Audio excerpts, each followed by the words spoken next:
लोकसभा चुनाव के बाद अब सबकी निगाहें उत्तर प्रदेश में होने वाले उपचुनावों पर टिकी हुई हैं। लोकसभा चुनाव में यूपी में शानदार प्रदर्शन करने वाले सपा कांग्रेस की गठबंधन की अगली परीक्षा होगी।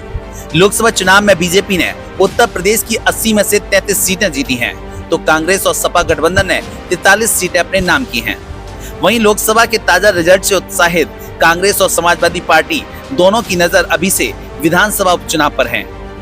यूपी के कई ऐसे नेताओं ने लोकसभा का चुनाव लड़ा जो मौजूदा समय में विधानसभा या विधान परिषद के सदस्य थे।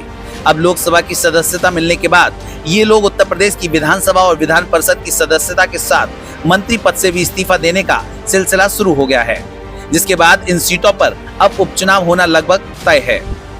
लोकसभा चुनाव के जिस तरह से नतीजे सामने आए हैं, उसके मुताबिक उत्तर प्रदेश की 9 विधानसभा और 1 विधान परिषद सीट पर अब उपचुनाव होने हैं। कारण इन सीटों से विधायक अब सांसद बन चुके हैं और एक एक करके विधायकी से इस्तीफा देने जा रहे हैं। इसके बाद प्रदेश की 9 विधानसभा और 1 विधान परिषद सीट पर आगामी 6 महीने के भीतर उपचुनाव होगा। जिन 9 विधानसभा सीटों में 4 पर सपा, 3 पर बीजेपी और 1 पर आरएलडी निषाद पार्टी के विधायक हैं। इन 9 सीटों में 5 सीटें बीजेपी और एनडीए सहयोगियों के पास हैं। गाजियाबाद से विधायक अतुल गर्ग, हाथरस से विधायक अनूप वाल्मीकि, फूलपुर से प्रवीण पटेल, मजवा से विनोद बिंद और मीनापुर से विधायक चंदन चौहान अब सांसद बन चुके हैं। एनडीए के सामने चुनौती है कि कैसे वो अपनी ये 5 सीटों को बचाए।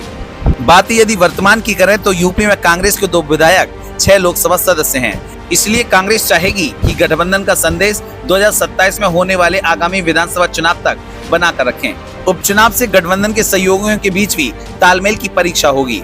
बिजनौर से सांसद बनने वाले चंदन चौहान मीरापुर से आरएलडी के विधायक थे। अब ये सीट उपचुनाव में भी आरएलडी के खाते में जाएगी। बीजेपी आरएलडी के तालमेल की यहाँ पर परीक्षा होगी। उसी तरह लोकसभा की जीत में कदम से कदम मिलाकर समाजवादी पार्टी के साथ चलने वाली कांग्रेस क्या सपा के प्रत्याशियों को जिताने के लिए उसी तरह अपने कार्यकर्ताओं को सक्रिय करेगी, ये देखना अहम होगा। कांग्रेस इन 4 सीटों में अपनी हिस्सेदारी भी मांग सकती है। जितेंद्र प्रसाद के विधान परिषद की सीट खाली होने से एक एमएलसी सीट का भी चुनाव होगा। Bureau report, the डिस्बाइट।